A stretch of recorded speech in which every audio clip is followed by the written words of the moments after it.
Greetings, Marvel fans. I am burdened with glorious purpose, and apparently the burden is watching and reviewing Loki, the new Marvel show, on time. I don't know why, but for some reason, back when The Mandalorian, WandaVision, and Falcon and the Winter Soldier were on Fridays, it just worked better for me. But now that Loki's somewhere down the middle of the week, I don't know, it's hard for me to keep up with it, so that's why I'm recording this on a Friday, and I watched the episode yesterday.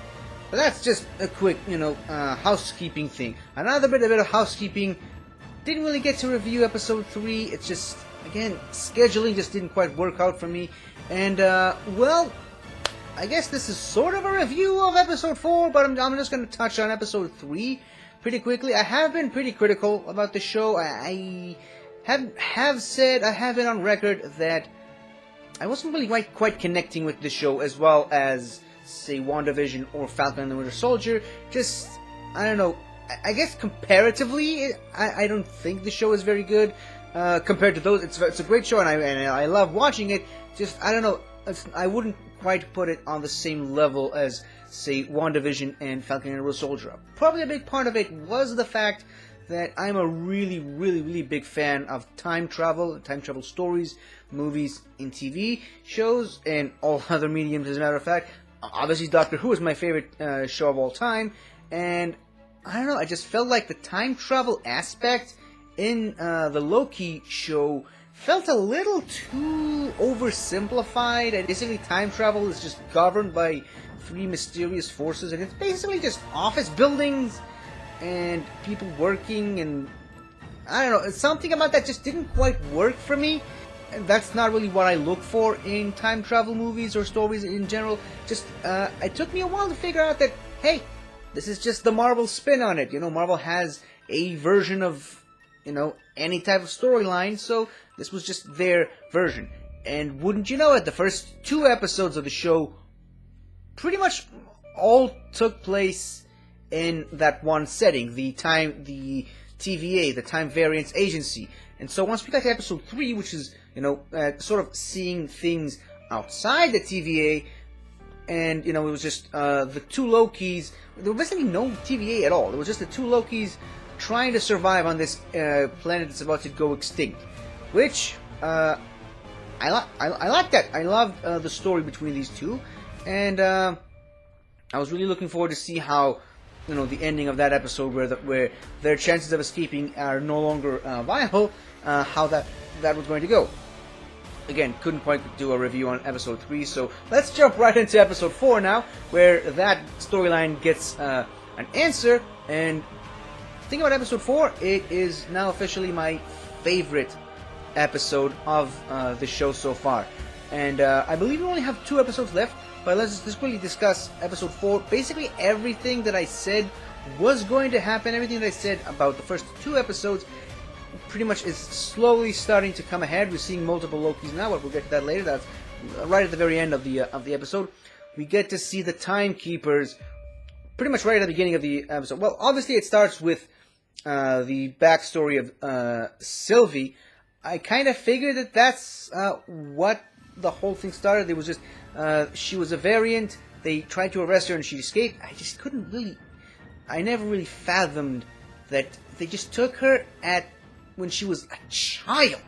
That just seems wrong to me and makes me dislike the TVA even more. As an antagonistic part of the story. Not really. I don't dislike the concept anymore. But just, you get my point.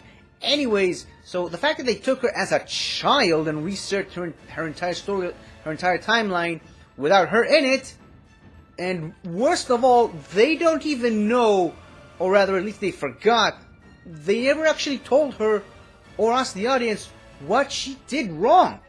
Well, why is she a variant? Why did she affect the timeline?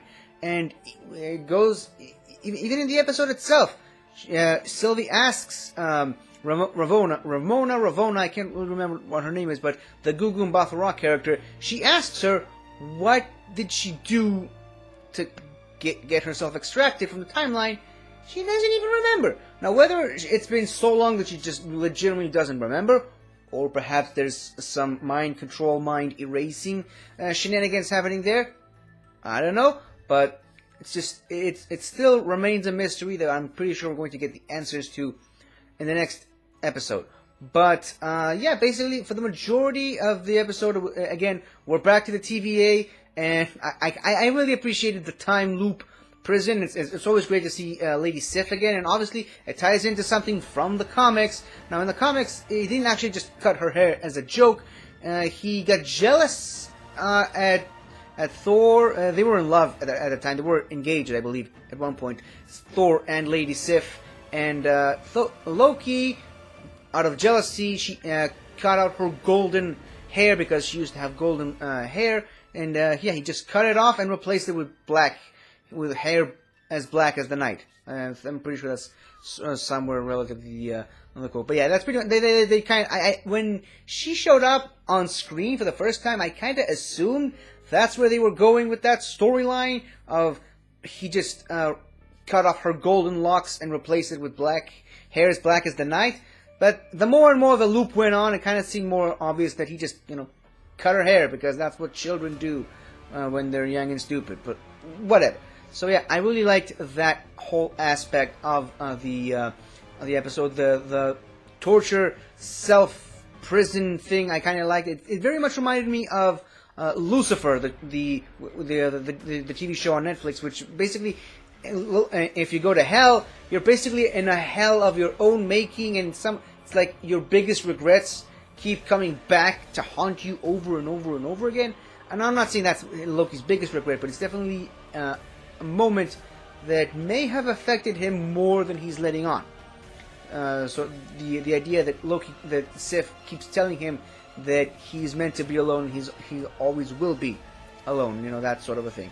But he finally got to Mobius. He finally convinced him the futility of his own existence, and right before Mobius finally turned, which is something that I was really expecting him to do the entire show, he gets pruned and disintegrates, and we don't really know what happens after that happens.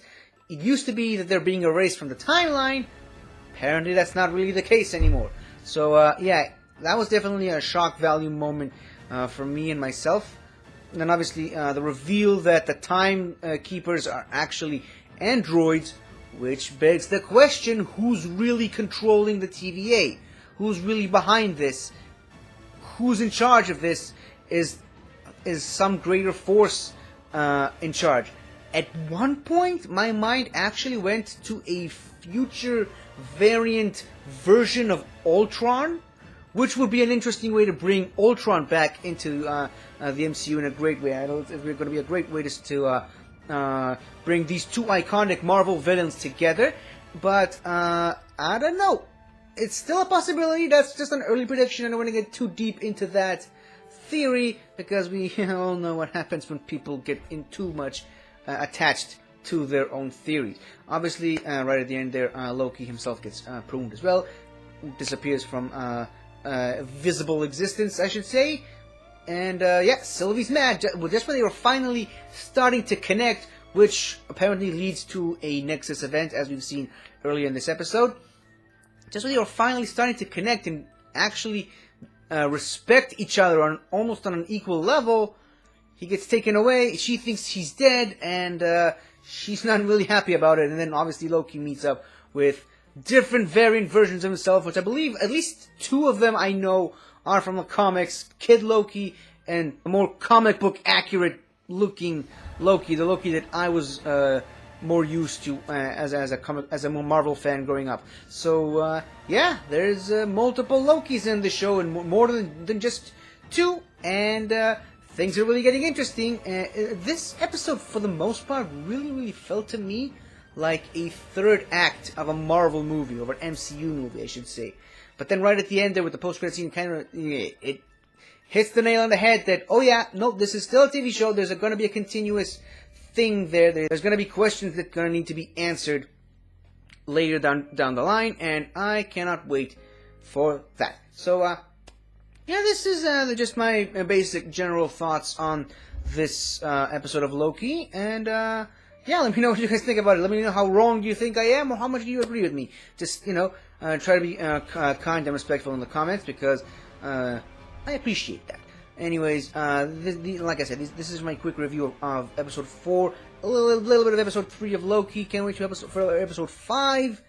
Hopefully I can watch and review it on time, unlike some of the other episodes that I've had problems with recently. But that's really all I can say for now, and yeah, thank you for watching, and thank you for ignoring the elephant in the room right here. So thank you all again for watching, and I will see you all hopefully on the next recap review thing of the next episode of Loki. So until then, everybody, stay burdened with glorious purpose. I still don't know how to finish these recap episodes. Goodbye, everybody. Hello again, everybody. I really hope you enjoyed this video, because I really enjoyed making it. So, if you like what you've seen here, please remember to like, share, comment, and subscribe for more awesome content like this. So, until next time, guys, I'll see you guys next time.